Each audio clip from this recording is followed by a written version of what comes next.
It begins with, "To learn, you must love discipline. It is stupid to hate correction. The Lord approves of those who are good, but he condemns those who plan wickedness. Wickedness never brings stability, but the godly have deep roots. A worthy wife is a crown for her husband, but a disgraceful woman is like cancer in his bones. The plans of the godly are just. The advice of the wicked is treacherous. The words of the wicked are like a murderous ambush, but the words of the godly save lives. The wicked die and disappear, but the family of the godly stands firm. A sensible person wins admiration, but a warped mind is despised. Better to be an ordinary person with a servant than to be a self-important but have no food. The godly care for their animals, but the wicked are always cruel. A hard worker has plenty of food, but a person who chases fantasies has no sense. Thieves are jealous of each other's loot, but the godly are well-rooted and bear their own fruit. The wicked are trapped by their own words, but the godly escape such trouble. Wise words bring many benefits, and hard work brings rewards. Fools think their own way is right, but the wise listen to words of others. A fool is quick-tempered, but a wise person stays calm when insulted. An honest witness tells the truth. A false witness tells lies. Some people make cutting remarks, but the words of the wise bring healing. Truthful words stand the test of time, but lies are soon exposed. Deceit fills hearts that are plotting evil. Joy fills hearts that are planning peace. No harm comes to the godly, but the wicked have their fill of trouble. The Lord detests lying lips, but he delights in those who tell the truth. The wise don't make a show of their knowledge, but fools broadcast their foolishness. Work hard and become a leader. Be lazy and become a slave. Worry weighs a person down. An encouraging word cheers a person up. The godly give good advice to their friends. The wicked lead them astray. Lazy people don't even cook the game they catch, but the diligent make use of everything they find. The way of the godly leads to life. That path does not lead to death. Hello everyone, and welcome back to another deep dive into Proverbs. It's been a while, but I am now finally back. And today we'll be going over Proverbs Chapter 12. And now that that's all out of the way, let's get to it. Now that we have read the passage, we can begin to digest it. Starting with, "To learn, you must love discipline. It is stupid to hate correction."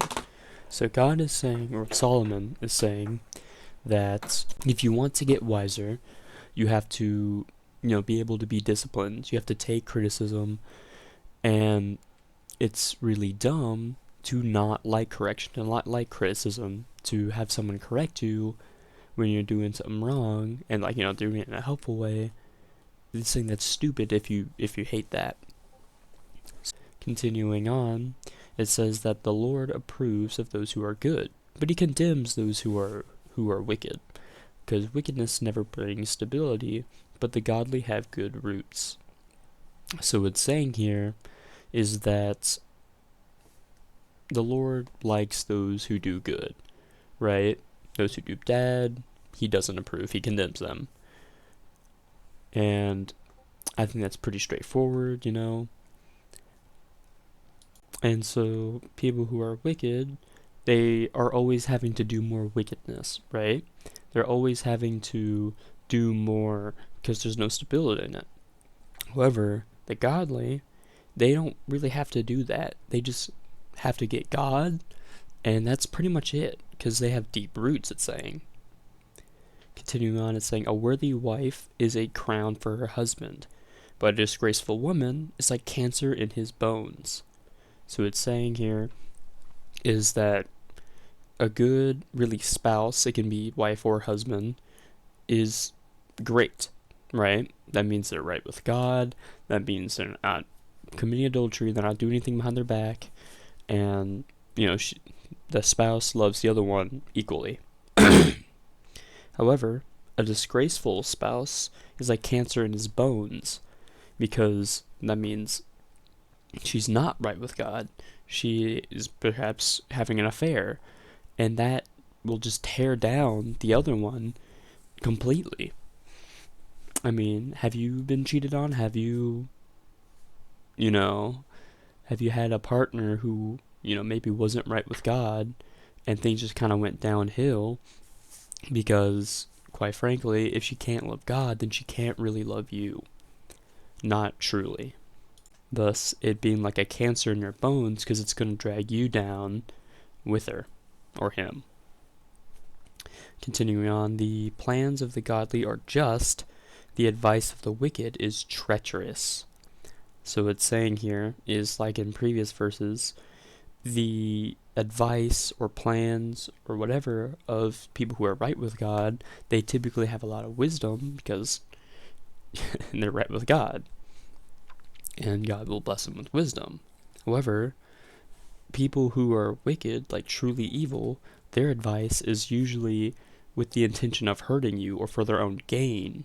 So continuing on, the words of the wicked are like a murderous ambush, but the words of the godly save lives. Again, this is in the same vein of what I just said, but this time, I think it's really trying to drill it in by using such words like murderous ambush and, the words of the godly save lives. So it's trying to say here is, again, the advice or the words of these wicked people, evil people who aren't right with God, they usually have this undertone or intent of, in the end, either only helping themselves or hurting you. Whilst, the words of the godly, no matter what, is usually to your benefit. It's to save your life. It's to help you, really. Sorry about that. And I think it's also at a command. It's telling us, as the godly, to spread out good words to save lives.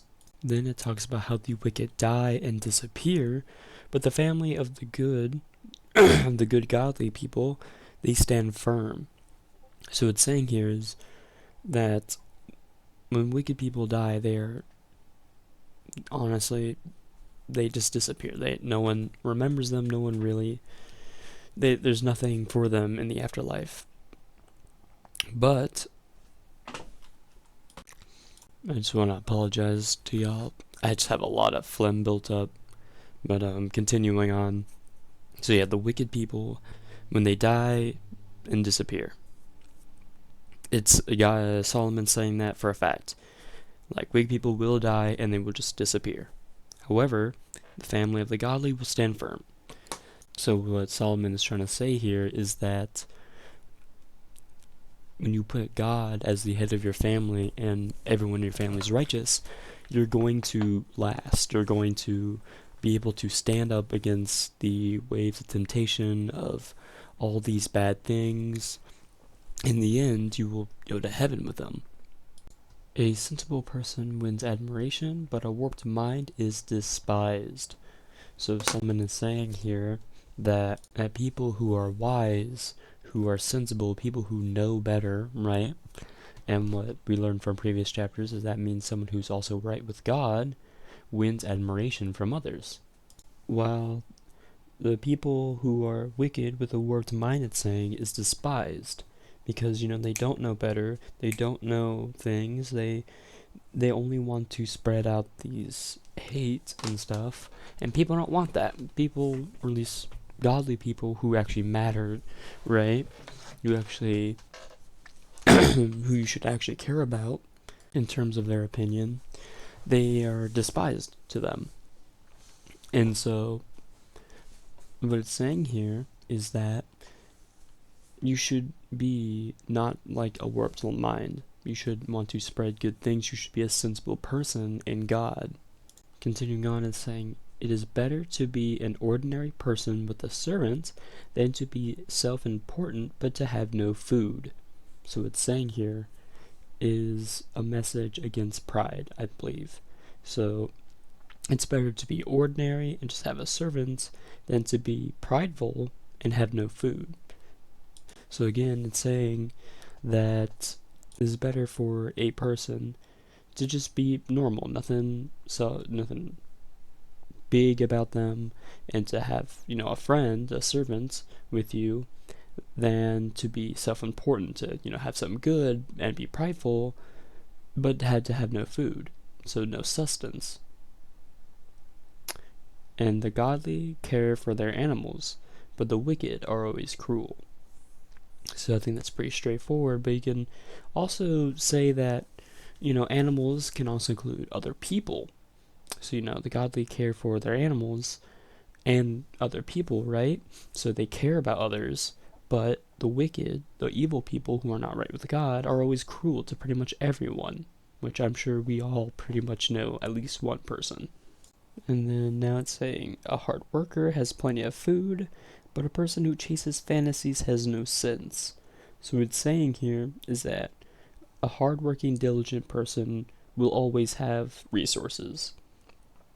They will always have, what they need, because, they're hardworking, and God will, bless them with that.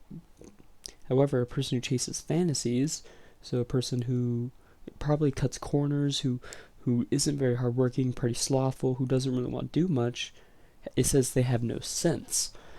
And so what's saying here is that they can't realize what they're doing is probably not the optimal route. It's probably not, the way God intended. And so they're probably not going to have plenty of resources. They can't tell, real from fake, because they're chasing fantasies, trying to take the easy way out. And so that's going to nip them in the butt. Continuing on, it says that thieves are jealous of each other's loot, but the godly are well rooted and bear their own fruit. So what's saying here is that thieves, people who like to steal, right? They're jealous because they don't have enough, and they see something else. Oh, that thief has X, right? I want that because I don't have that. But it's saying here that the godly bear their own fruit. They are self-providing. They don't have to steal from others. They can just get it themselves because they bear their own fruit, self-providing. But thieves, they aren't, because they're not with God. So they resort to stealing, which is just a never-ending cycle for them. So now continuing, the wicked are trapped by their own words, but the godly escape such trouble. So again, I think this is a message against lying. And so it's saying here that the wicked, when they lie with their own words, it's saying they are trapped by it. Because if they are found out, then, people are getting mad. But if they continue on, people are still going to get mad. And more importantly, God will be kind of disappointed as well. However, the godly escape such trouble because they don't lie. Or at least they try not to. So they won't say things that will kind of nip them in the butt like that, because God doesn't like it, and it's just not helpful. So blatantly, because they don't, or at least they try not to do that, they are saved from that same issue. Continuing on, it says that wise words bring many benefits, and hard work brings rewards. So I think that's pretty straightforward here, saying that, wise words, which we know as, words that are godly, words that, God would approve of, words that would help people, bring many benefits. And quite straightforward, hard work brings rewards. It says that fools think their own way is right, but the wise listen to others. So it's also saying that, you should be able to listen to others and be open-minded. But yeah. So continuing on, a fool is quick-tempered, but a wise person stays calm when insulted. So what's saying here is that I feel like it's pretty straightforward. But still, a wise person, they're able to keep a cool mind. They're able to know that, their opinion doesn't really matter because it's not God's. That's really whose opinion that really matters. That's the only person that you should really care about is God's opinion. So you should be able to keep a cool mind even when someone's like, hurling mean insults at you or whatnot. And that's hard. That's hard to do. But it also says a fool's quick-tempered. So I feel like as long as you're not, actively trying to continue it, as long as you're trying to, be like, hey, I don't want this. Hey, you're insulting me. Can you stop? Just try to stay cool. At least attempt to stay cool. Then I think you'll be fine with that, especially when it comes to this verse. So, an honest person tells the truth, a false witness tells lies. Pretty straightforward. Some people make cutting remarks, but the words of the wise bring healing. So again, it's another verse about, the words of the wise. And so, this one goes a little bit deeper here, saying those same fools who are not right with God, who are, evil, who are wicked, right? So these people, they may make cutting remarks. However, the words of the wise bring healing. So I think he wants us to bring healing to people, and instead of cutting people down with cutting remarks, to uplift people. So I think that's really just more so a command that the words of the wise we should bring healing to people. So continuing, truthful words stand the test of time, but lies are soon exposed.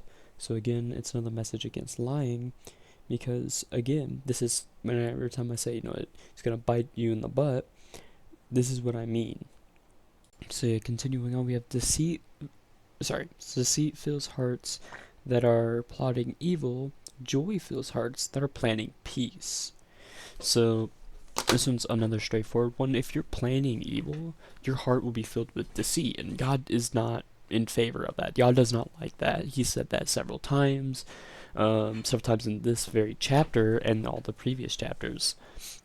Versus joy, it fills the hearts of those who want peace, who is not really pacifism, more so you don't want to harm other people, you want to help them, you want to bring them up, and that's what God is in favor of. So continuing on, it says, no harm comes to the godly, but the wicked have their share of trouble. So since the wicked are always trying to do evil things, do bad things, God's not really going to protect them as much as someone who is godly trying to do good things, right? And so that's why it's saying no harm comes to the godly, because God protects them. Versus the wicked who do all these evil things, who try to stir trouble, they themselves get into trouble. So continuing into 22, the Lord detests lying lips, but he delights in those who tell the truth. Again, another pretty simple one about, not wanting to lie. This time it's literally saying that God despises lying lips, and he would rather you have truthful lips. Moving on, it says the wise don't make a show of their knowledge, but fools broadcast their foolishness. So it's saying here is, it's another message against pride, right? So the wise here, they're not, brandishing how smart they are. I'm not like, oh, by the way, I just made $5 million. They're not on the streets doing that. Instead, they are, almost in secret, where they'll like, hey, by the way, do you want to know this?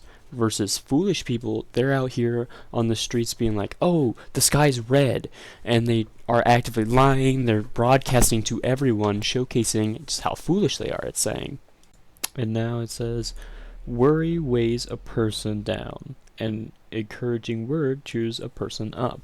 So what's saying here is clearly that, people who worry a lot, it's going to keep weighing you down, and it's going to keep you down, and you're going to feel bad, and I feel like you're going to be more tempted to sin because you're feeling bad. And you're going to feel, God's abandoned me, but that's not true. Because it also says, an encouraging word cheers a person up. So, just tell them some good news, tell them, things, something that they might want to hear. Of course, that's not just a straight lie, but it's saying that, it can cheer them up. It's going to, help them out. And now, again, it's another message about, the godly giving good advice, saying that the godly gives good advice to their friends, while the wicked lead them astray. Again, this is kind of just the pinnacle of what I've been saying every time it says that. It's just the same thing again. I think it's really trying to drive home that point that whenever you need advice, you should turn to someone that's godly, that's someone that knows God truly, that's a relationship with them. And so now it says, lazy people don't even cook the game they catch, but the diligent make use of everything they find. So it's saying here that these lazy people, they won't even do the bare minimum of cooking. They'll just eat their food raw. And that's trying to just describe how lazy they are, versus, the diligent people, who I'm assuming is also, godly people, will make use of everything they find. So they'll cook their food, they'll use their bone in something, they'll use every part of the game they catch, instead of the lazy person who just eats it raw. And so the way of the godly leads to life, but the path does not lead to death. And I think that's a very important verse, saying that the road we're on right now, the road of God, it leads to life, not death. And sure, we're going to die one day, but we'll be resurrected with Jesus, with God, and all the other believers. Versus, if you weren't a believer, then you won't be, which is a sad thought. Thank y'all for listening in. I hope you were able to get something out of it. I want to apologize for all the kind of phlegm and just mind-boggling stuff that kind of just made this a lot harder to listen to. So just want to apologize for that. Just thank y'all for watching. Have a blessed day.